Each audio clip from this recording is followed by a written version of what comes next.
자, 여기 입지 규제 최소 구역이 나오는데요. 요거는 이제 우리 용도 구역이라고 볼 수는 없고요. 그냥 하나의 그냥 구역입니다. 지구 단위 계획 구역이나 입지 규제 최소 구역 하나의 일단 구역이죠. 용도 구역은 아니고. 자, 입지 규제 최소 구역은요. 요것이 이제 그 2015년도에 만들어졌는데 최근까지 사례가 없다가 예, 사례가 나왔죠. 입지 규제 최소 구역. 그래서 요 입지 규제 최소 구역은 2015년도 1월 달에 만들어진 거예요. 그래서 최근에 인천에 그 차이나타운이라고 있습니다. 거기가 입지 규제 최소 구역으로 지정됐다 그래요. 규제를 완화시켜 주는 곳이 입지 규제 최소 구역입니다. 그러면 입지 규제 최소 구역이 등장하게 되는 이유가 뭐냐면 우리나라 토지는요. 한 필지당 토지 한 필지당 평균 지역이나 지구 구역이 6.7개 정도가 지정돼 있어요. 그러니까 한 토지당 6.7개. 왜 그러냐 그러면 자, 국토부 장관이 나는 요 땅에다가 내가 관할하는 곳 중에 지역, 지구, 구역 하나만 지정하겠대 자기는. 하나만. 근데 교육부 장관 나도 하나만 지정할게. 환경부 장관도 하나만 지정할게. 이러다 보니까 자기네들은 딱 하나만 지정했지만 당하는 그 토지 입장은요. 평균 6.7개라니까요. 예. 저 중학교 3학년 때요. 우리 중학교 3학년 때 우리 그 담임 선생님께서 유명한 시인이셨어요. 지금도 유명한 시인입니다. 그 이생진 시인이라고. 이생진 시인이라고요. 성산포라는 시가 있습니다. 혹시 아십니까, 여러분요? 자, 진짜 그 문학학원 담을 쌓고 사시는 거예요. 예, 이 유명한 그 이생진 시인을 모르시다니 문학학원 담을 쌓고 사시는 거예요. 예, 예, 예? 이 언니가 모른다 그랬어요? 예. 인터넷에 검색하면 나올 거예요. 지금도 생존해 계십니다. 제 중학교 때 그 담임 선생님, 영어 선생님이신데. 그러니까 담임 선생님이시니까 애들이 영어를 잘하라는 의미로 그날 영어 숙제를 내주시는데요.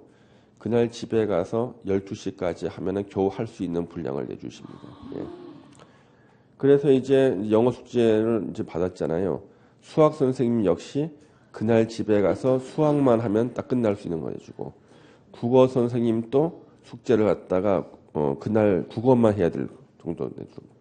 당하는 학생 입장에서는 선생님들은 그날 할 수 있는 분량을 내주셨지만 예, 당하는 학생 입장에서는 국영수 3개 중에 2개는 포기를 해야 됩니다. 그렇지 않습니까? 예. 우리 지금 부동산 규제가 그렇게 돼 있어요. 국토부 장관 나는 하나밖에 지정 안 했어 그러는 거야. 예. 교육부 장관 나도 하나밖에 안 했다는 거야. 다 하나밖에. 당하는 토지는 평균 6.7개가 지정돼 있거든요. 그래서 이 규제를 완화시켜 주기 위해 또 만든 게 입지 규제 최소 구역입니다. 예. 그래서 이 유명한 시인을 모르시다니. 명예 제주 시민이세요. 제주도가 고향이 아니신데 성산포라는 시가 워낙 유명해져 가지고 이것 때문에 제주 관광이 엄청 늘어났거든요. 성산포 일출 뭐 보러 오고 막 그래 가지고 검색해 보십시오. 중학교 3학년 졸업할 때 우리 선생님께서 시집에다가 이게 사인해서 주셨어요, 저한테요. 예. 그걸 갖다가 제가 몇 년 전에 읽어봤어요.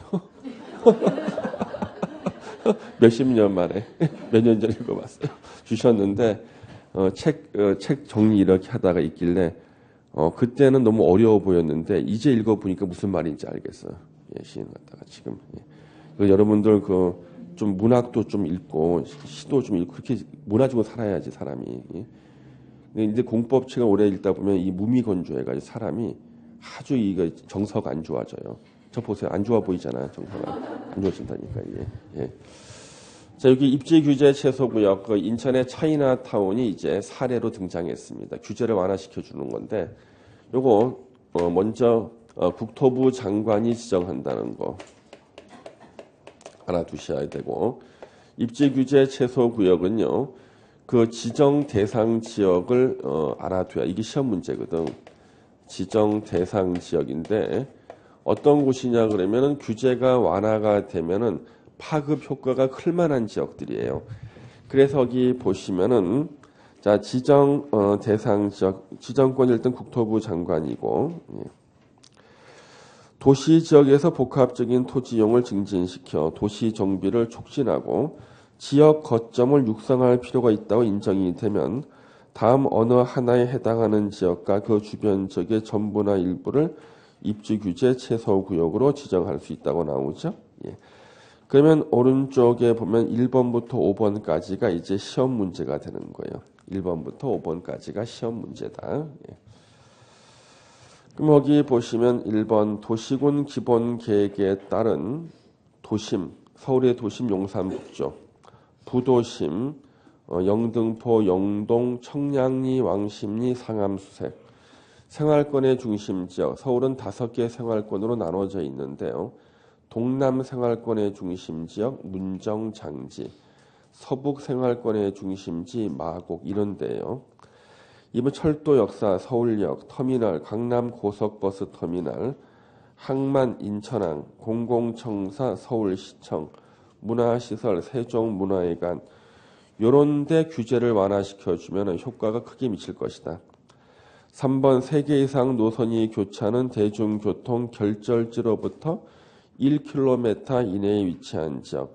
이 3번이 이제 가장 주목받고 있는 거죠. 네. 그러면 우리가 입지 규제 최소 구역을 지정해서 용적률을 완화시켜준다. 산꼭대기에서 완화시켜주는 거하고 역세권 주변에서 완화시켜주는 효과가 다르겠죠. 그래서 규제를 완화시켜줄 때 파급 효과가 크게 미칠 만한 곳 여기다 지정하겠다는 거죠. 현재 서울에서 3개 이상 지하철 노선이 교차하는 역이 어느 역입니까? 왕십리역, 예. 고속버스 터미널역도 있고요. 제가 제일 싫어하는 역이 디지털 미디어 시티역이라고 있어요. 디지털 미디어 시티역. 거기는 환승역이라 그러면 안 돼. 내려서 한정거장 정도는 걸어가야 돼. 세상에 너무하지 않습니까? 예. 그래서 지난번에는 그 SBS, CNBC에 출연해달라고 그래서 집에서 이렇게 보니까 집에서 갈아타면 돼 지하철이. 그래서 지하철 갈아타면 된다 해서 나 내려가지고 갈아타려고 봤더니 세상에 한정거장을 걸어가야 돼. 예. 그럼 거기 환승역이라는 말 쓰면 안 되거든 그거는요. 세상에 한정거장. 화가 나더라니까 막. 예. 그래서 여기 보시니까요, 3개 이상 그랬죠? 예, 3개 이상. 예. 교차는 대중교통 결절지로부터 1km 이내에 위치한 지역. 4번 노불량 건축물이 밀집한 주거지역 또는 공업지역. 그래서 지금 준공업지역들 많죠. 특히 공업지역 중에서 성수동, 금천구, 영등포 이런데 지정할 수가 있고. 5번 도시재생 활성화 및 지원에 관한 특별법에 따른 도시재생 활성화 지역 중 도시경제 기반형 활성화 계획을 수립하는 지역. 서울에는 현재 이런 데가 없어요. 지금 부산하고 충청도 쪽에만 몇 군데 사례가 있어요. 부산하고 충청도 쪽에만요. 서울이 이런 데가 없습니다. 근데 도시경제 기반형 활성화 계획을 수립하는 지역은 서울에는 현재 없고요. 사례가 충청도하고 부산에만 좀 있습니다. 1번부터 5번까지고요. 그 다음에 이제 내용, 입지규제 최소구역 내용은 다른 계획에서 나오던 것이 많이 중복이 돼가지고 이걸 갖다가 외우는 게 너무 힘들어요. 제가 외우라는 얘기도 안 합니다만은 3번 정도 체크해서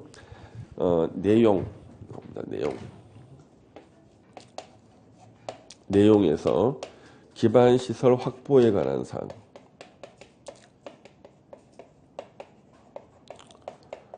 확보에 관한 사항입니다.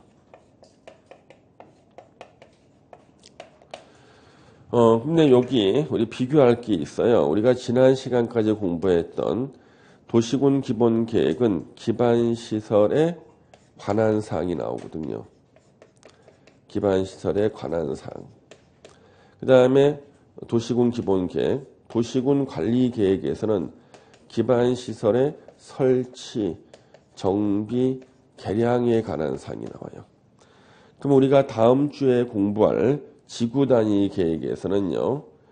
기반 시설의 배치와 규모가 나와요.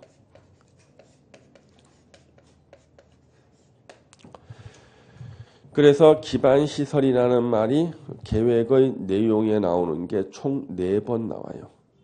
기반 시설이라는 말이 계획의 내용에 총 4번 나오는데 뒤에 붙는 말이 다 달라. 그리고 저 4개 중에 하나가 시험에 나올 확률은 50%예요.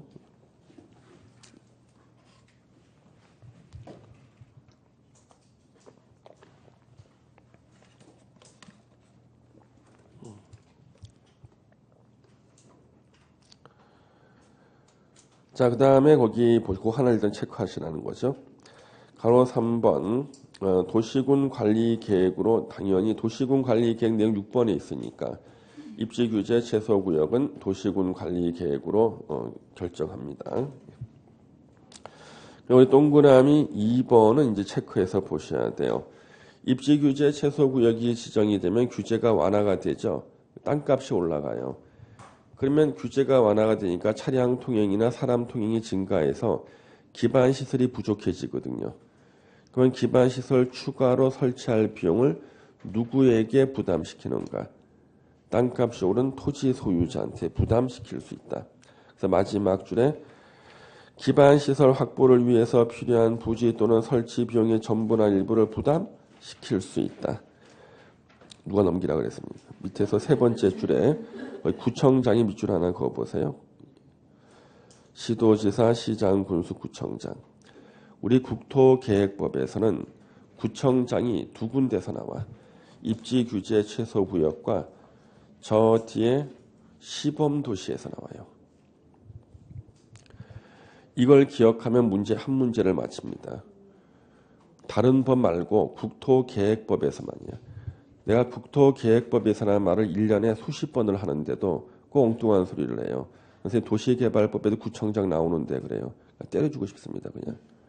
사람이 막 붕괴하게 만드는데 그 국토계획법에서는 구청장이 2군데서 나온다. 입지규제 최소구역하고 시범도시. 그러면 국토계획법 시험 문제에서 그 2군데 외에 다른 데서 구청장이 나왔다. 그것은 다 틀린 지문이다 이거야. 이걸 기억하면 한 문제를 맞힌다고. 예. 알든 모르든 일단 정답 맞추고 와야 될 거 아니야. 합격하기 위해서. 그렇죠? 예. 그래서 예전의 기출문제로 몇 개 한번 맞춰보겠습니다. 예전 기출문제.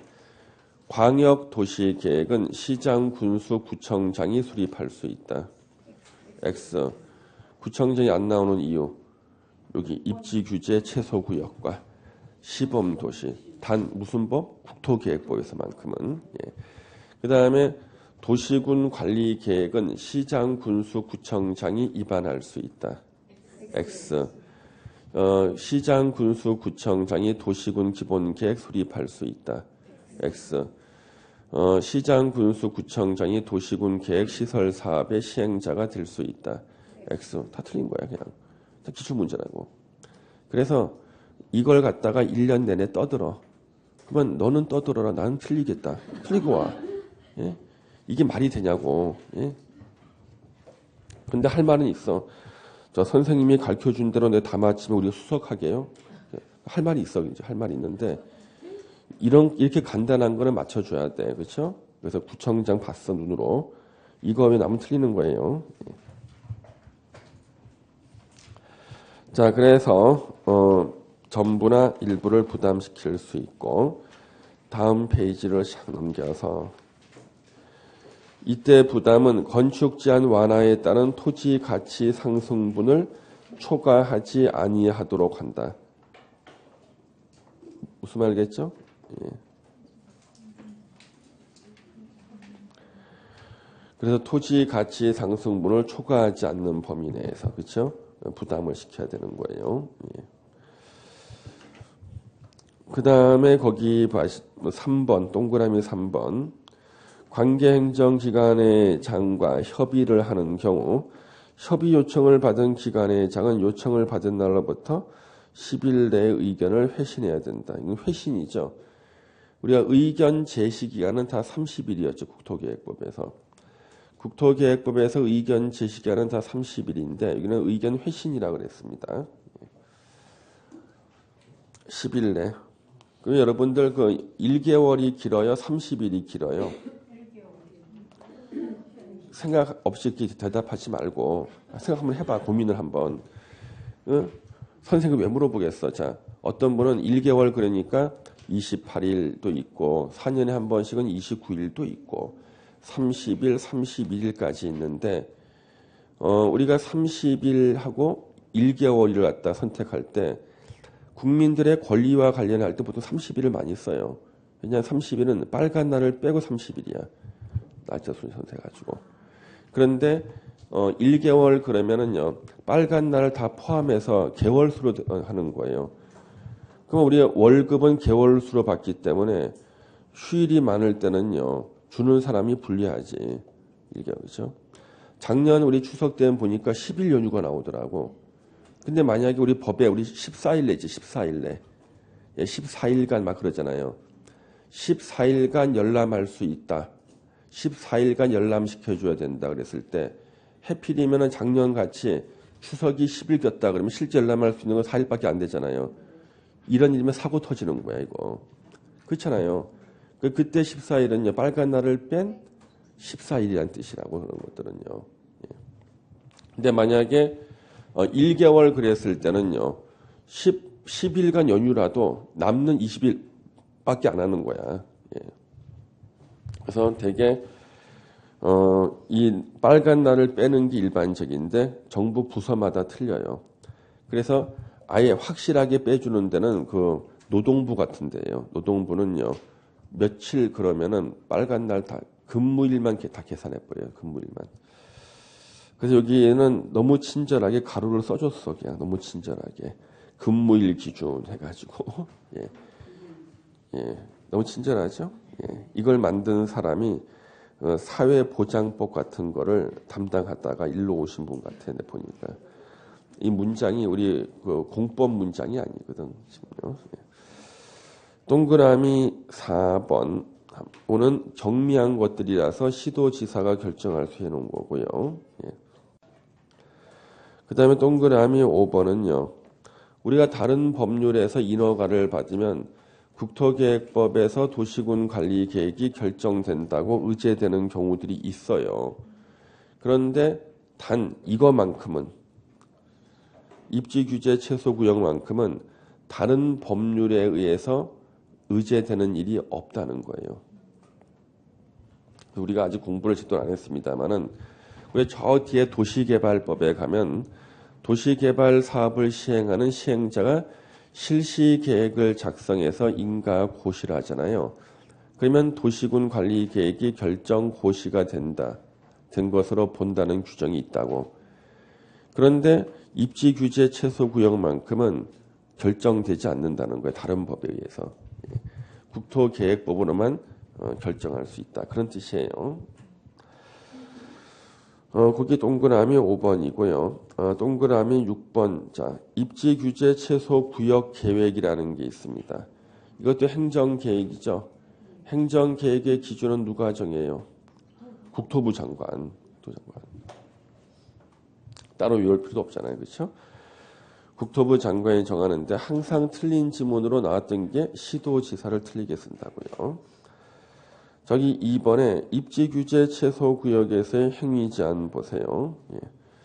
입지규제 최소구역에서 행위제한은 용도지역, 용도지구에서의 토지 이용 및 건축물의 용도, 건폐율, 용적 높이 등에 대한 제한을 강화하거나 완화해서 따로 입지규제 최소구역으로 정한다.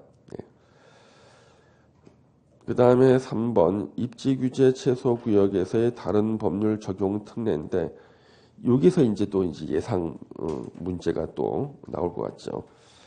적용 배제 규정이 나와요. 그러니까 입지 규제 최소 구역은 아까 규제를 완화시켜 주려고 만들었다 그랬잖아요. 물론 법에서는 강화할 수도 있다고 돼 있지만 이거는 만일에 대비한 규정이고 이거 완화해 주기 위해서 만든 거예요. 제목 자체가 입지 규제 최소 구역이니까. 그러면 적용을 배제시킬 수 있는 규정이 있습니다. 적용하지 아니할 수 있다. 1번 주택법 35조에 따른 주택의 배치, 부대시설, 복리시설의 설치 기준 및 대지 조성 기준을 적용하지 아니할 수 있다.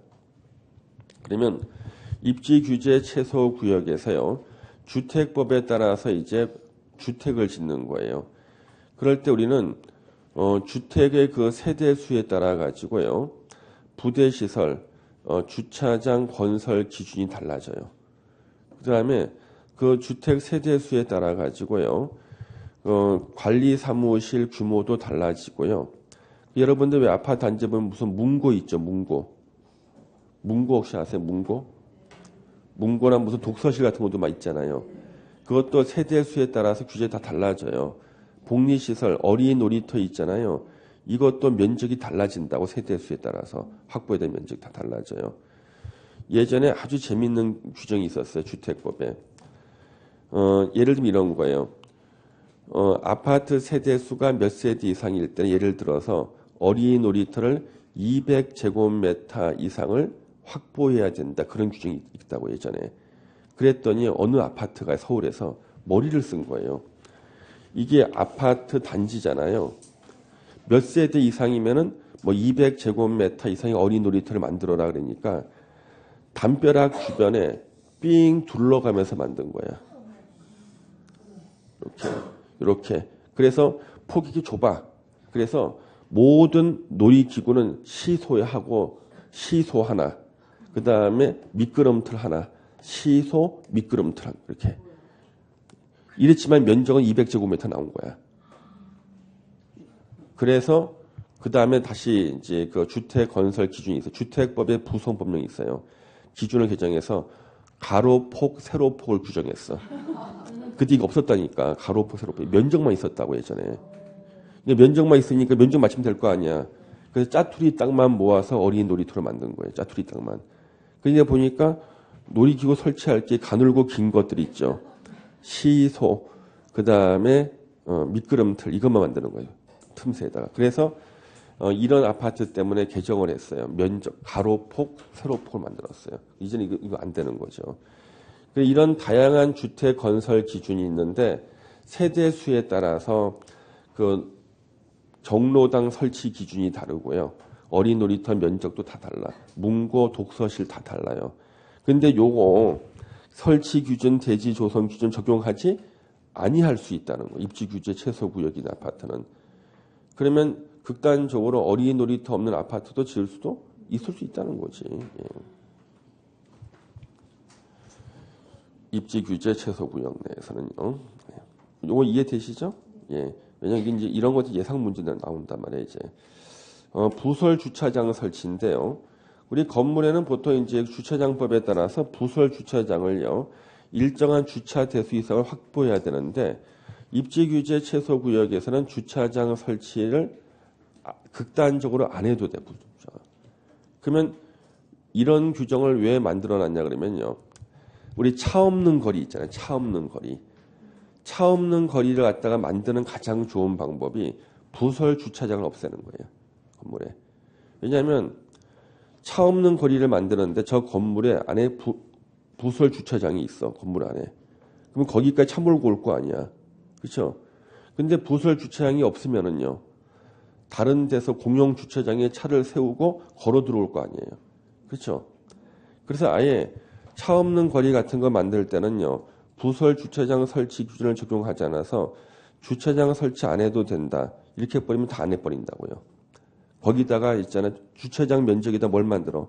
상가를 해서 더 추가로 임대해버리는 거예요. 그리고 이 동네는 어차피 주차를 못합니다. 차 없는 거리입니다. 거죠. 그래서 요 부설 주차장 설치 규정을 적용하지 않을 수 있다. 그러니까 주차장 안 만들어도 된다는 거지. 그 다음에 이제 우리 많은 부동산 하시는 분들이 싫어하던 규정이 미술 작품 설치예요. 그 우리 여러분 빌딩 앞에 가면은 뭐 조각상 같은 거 막 서 있잖아요. 그거는 그 건물주가 예술을 좋아서 설치했을까? 아니에요. 이 문화예술진흥법 때문에 어쩔 수 없이 설치했고요. 우리 일부 조각가 중에서는 전문으로 그것만 만드시는 분이 있어요. 그러니까 건축물 앞에 설치해주는 그 설치 미술이 있죠. 그것만 만드는 사람이 있어요. 그래서 우리 그 건축하시는 분들은 계속 정부에다가 규제 완화시켜 달라고 계속 요청합니다. 건축비가 올라가거든. 그다음에 그 미술 작품이 흉물스러운 것들도 많아요. 예. 그래가지고 이제 이것을 갖다 결사 반대하는 단체가 있어요. 한국예술인협회라고 있어요. 결사 반대 이거. 그런데 이제 여기 입지 규제 최소 구역에서는 문화예술진흥법에 나오는 미술 작품 설치 있죠. 이것을 적용하지 아니할 수 있다. 규제 하나 시켜주는 겁니다. 그래서 요 세 개는 적용을 하지 아니할 수 있답니다. 요 세 개는 언제든 시험에 나와요. 왜?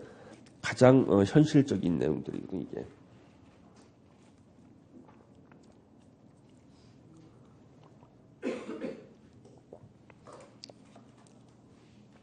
그 다음에 여기 오른쪽에 심의 절차 있죠. 이것도 시험에 내도 우리가 할 말이 없어. 워낙 특이한 규정들이에요. 여기 보시면 심의 절차, 입지 규제 최소 구역 계획에 대한 도시계획위원회 심의 시 우리 학교보건법이라는 법이 있는데 우리 부동산 하시는 분들이 싫어해요. 학교환경위세정화위원회 또는 문화재보호법에 따른 문화재위원회. 이 문화재위원회가요 아주 돈이 되는 위원들입니다. 여러분들 나중에 혹시 누가 이거 시켜준다면 주고 하세요. 문화재위원회. 이 문화재위원회가요 결정하면 공사 중단이야. 예. 그래서 이 문화재위원회 위원들이 되게 이제 건축학과 교수님들이 좀 많이 하시는 편이에요. 이분들이요. 그래서 문화재위원회 위원으로 계시는 그 교수님을 개발 사업할 때 자문위원으로 모셔요. 그러면 이분이 자기가 개발하고 하는 그 자문하는 때 문화재가 나오잖아. 그 문화재위원회에 가가지고 그거는 별로 귀하지 않은 문화재. 저 지역에서는 빨리 발굴을 끝내도 괜찮다. 예. 저기는 굳이 붓으로 털어낼 필요가 없다. 막 이렇게 하는 거지. 예. 그 여러분들 땅 파다가 문화재 나오면은요, 우리는 그 포크레인으로 끌어냅니까? 아니면 붓으로 털어냅니까? 붓 털어내는 이유가 뭐예요? 깨질까봐? 보호하려고 문화재를? 아니. 그 이제 고용 유지야. 고용 유지 때문에 그래. 그래서 땅 파다가요, 이렇게 문화재가 발굴되잖아요. 문화재 보호법상 공사를 중단해야 돼요. 발굴 작업 끝날 때까지. 근데 발굴 작업은 발굴 예산이 나와야 할 수 있거든요. 예산 시차는 보통 한 1년 걸려요. 문화재면. 예산 나오죠? 그러면 이제 발굴 단장님을 선임하고 단장님이 이제 부단장하고 발굴 대원들을 선임합니다. 그래서 이제 이걸 갖다 붓을 털어내는 게 보통 작업 속도를 단장님 정년에 맞춰요. 보통 당님 정년에. 그다음에 이제 마음씨 좋은 단장님은 부단장의 정년도 고려해줘. 그러다가 이제 항아리 하나 나오잖아요. 잠시 발굴을 중단하시고 논문 한 편을 학교에 발표를 해. 다시 또 발굴하는 거예요. 그래서 우리 그 민간에서 공사하다가 문화재 나오면은요 다 망해버립니다. 몽촌토성, 풍납토성, 암사동, 암울하다고 암사동 아니야. 그래서 암사동은 땅을 딱 봤더니요 삼국시대가 철기시대거든요. 유물 나온 거예요. 한 번 더 파보자. 더 팠더니 청동기가 나왔어. 그 자리에서. 한 번 더 파보자니까 신석기가 나와. 마지막 한 번만 더 파니까 구석기가 나온 거예요. 그래서 구석기부터 철기까지 다 나온 데가 암사동이거든. 예. 그래서 암울하지. 예. 암울하지. 예. 그래서 여러분들 그 이탈리아의 그 폼페이라는 도시는요. 이탈리아 사학자들이 붓으로 200년간 파고내려 붓으로. 예, 그 200년간 이탈리아 사학자를 먹여 살린 곳이 폼페이라는 도시인데, 근데 다행스럽게 할 말이 있게 나온 게 이 화산재에 뒤덮인 사람들이 나온 거예요. 여기서요. 만약 삽이라든가 포크레인으로 발굴했으면 다 훼손될 만한 것들이 마침 많이 나와주는 바람에 200년간 붓으로 털어낸 것에 대한 정당성이 생긴 거예요. 예, 그렇죠. 그래서 여러분들 문화재위원회가 이제 붓으로 털어낼 것인가 아니면 돔으로 씌우고 발굴을 할 것인가를 결정하는데 우리 서울의 그 동대문 야구장 철거할 때 이게 돔으로 씌웠잖아요. 이렇게 봤죠? 왜 돔으로 씌우고 왜 철거했을까?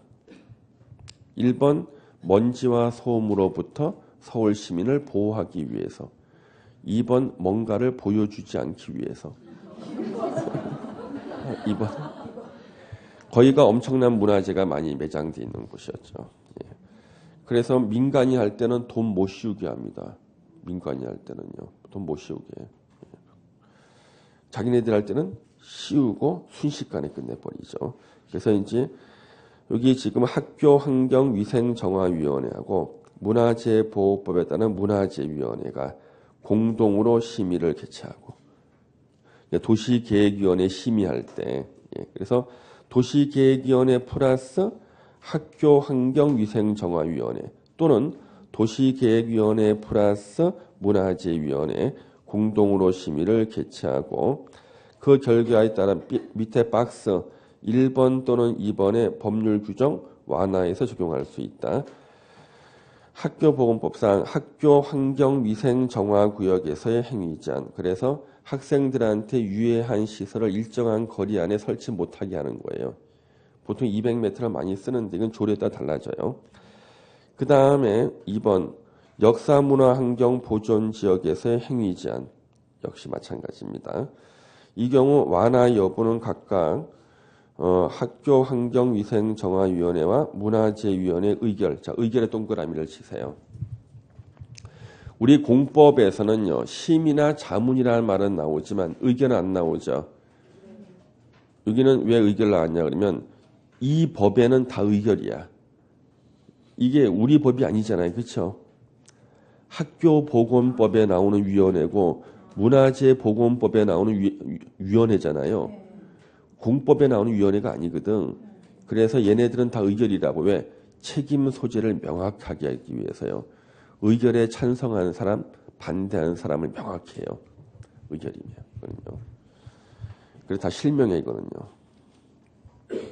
우리는 심의잖아, 심의. 그렇죠? 그래서 여기는 의결입니다. 예. 자, 가로 3번 특별건축구역 지정의제 등이 나오는데 자, 입지규제 최소구역으로 지정된 지역은 건축법상 특별건축구역으로 지정된 것으로 본다. 자, 특별건축구역은요. 특이한 형태의 건물을 지을 수 있는 데가 특별건축구역이에요. 그래서 아주 예술적인 건물, 공상과학영화에서나 나오는 건물들 이런 건물 지을 수 있는 데가 뭐라고요? 특별건축구역인데 입지규제 최소구역으로 지정되면 자동으로 건축법상 특별건축구역으로 지정된 것으로 본다. 이런 것들은 종합문제 만들 때 지문에 나올 수가 있어요. 1번 같은 거는요. 그 다음 2번 시도지사 또는 시장, 군수, 구청장은 건축법 규정에도 불구하고 입지규제 최소구의 건축물을요. 건축 기준 등의 특례사항을 적용해서 건축할 수 있는 건축물에 포함시킬 수가 있다. 이거는 뭐냐면 각종 특례를 주겠다, 특혜를 주겠다. 그 정도 이해하시면 돼요. 나중에 건축법 보시면 더 잘 이해가 될 겁니다만은 하여튼 건축법과 관련된 규정에 대해서도 특례, 규제를 완화시켜 주겠다. 그런 뜻으로 보시면 됩니다. 그래서 입지규제 최소구역에서는 출제 1순위가 아까 지정 대상 지역이에요. 1순위가 지정 대상 지역이 있었죠. 5개. 그 다음에 2순위가 바로 공부한 거, 적용, 배제할 수 있는 거 3가지 있었죠. 주택법하고 주차장법하고 문화예술진흥법 3개. 그 다음 방금 봤던 심의, 공동심의할 수 있는 거 2가지. 그렇죠? 그 다음에 종합문제 만들 때 지문에 낼 수 있는 것들이 있었어요. 이거 기반시설 확보에 관한 사항이 내용에 나온다. 그 다음에 방금 봤던 거 입지규제 최소구역을 지정하면은 건축법상 특별건축구역으로 지정된 것으로 본다. 이런 것들이 종합문제 만들 때 지문에 나오는 겁니다. 그래서 2015년 1월 달에 만들어졌지만 그동안 사례가 없어가지고요. 시험 내기가 힘들었어요. 사례가 없는 시험 내기. 그런데 인천의 차이나타운이 요거 입지 규제 최소 구역 지정됨으로 인해 가지고 출제 기준이 나와버린 거예요. 출제 기준이 바로 이런 것이 출제 기준이 돼버린 겁니다. 그래서 올해는 예상 문제가 되겠다. 자, 이제 잠시 쉬었다가요 대지에 대한 적용 기준이라고 나오잖아요. 이걸 보겠습니다. 예.